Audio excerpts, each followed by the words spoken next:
right, here are your directions for your math boxes 8-5.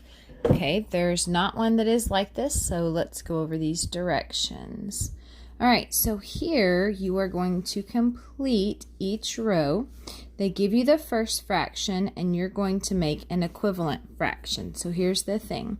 So you have 2/3 equals blank over 24. 3 times what is 24? Okay, 3 times 8 is 24, so 2 times 8 is, yes, 16. All right, so when we look at 2/3 equals 3 something over 36, we're not going to look at this middle one. 3 times what is 36? 3 times 12. Okay, so 2 times 12 is, yes, 24.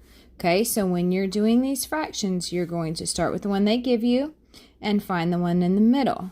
And then you're going to go back to the one they give you and look at the one on the far right and ignore the one in the middle, because you're not going to compare the one in the middle to one on the right, okay?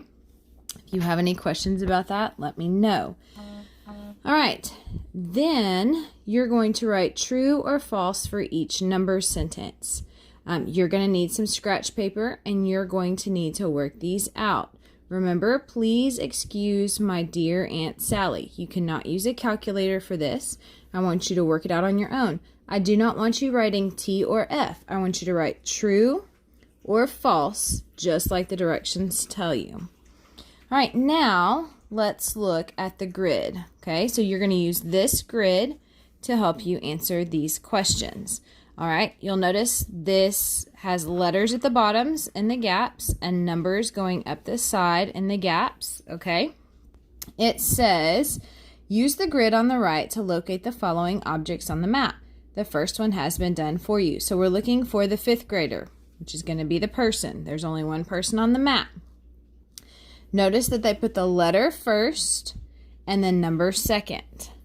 All right, so we're going to start with the letter. We're going over to D and up to number 4, and there's our person. So you're going to do the same thing with the boat. Where are we going over to the boat? Okay, the boat is in the F column, so we're going to go over to F. F would be what you write first, and then we're going to go up to 6. So it's kind of like playing Battleship if you've ever played Battleship. So the boat would be at F6. Your letter comes first, and your number comes second. All right, number 4, circle any triangles that look like equilateral triangles. You're going to need to look back on your your student reference book, page 144, to find the definition of an equilateral triangle. Because you're going to write it here, I'm not going to tell you what it is. I want you to write your definition here, and then I want you to circle any of these that look like equilateral triangles. All right, and then number 5, we have a soup can and we have a cereal box. They represent geometric solids.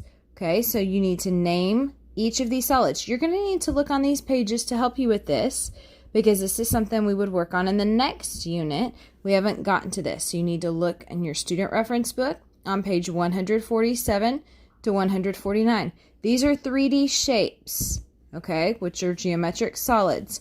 They're not flat shapes, so this is not a rectangle, this is not a circle, okay? I want you to once again look on these pages to help you, because we haven't covered this yet. This is a preview of our next chapter. All right, so these are your math boxes for 8-5. Let me know if you have any questions.